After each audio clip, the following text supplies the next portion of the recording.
अस्सलाम वालेकुम फ्रेंड्स, उम्मीद करता हूँ आप खैरियत से होंगे।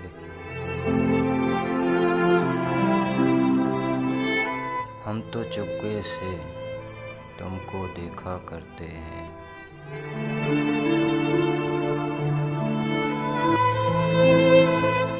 बातें तेरी बस सोचा करते हैं।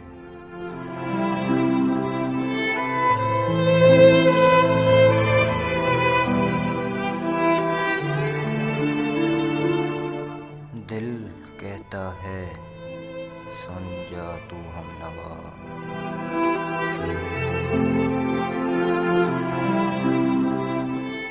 दिल के आंगन में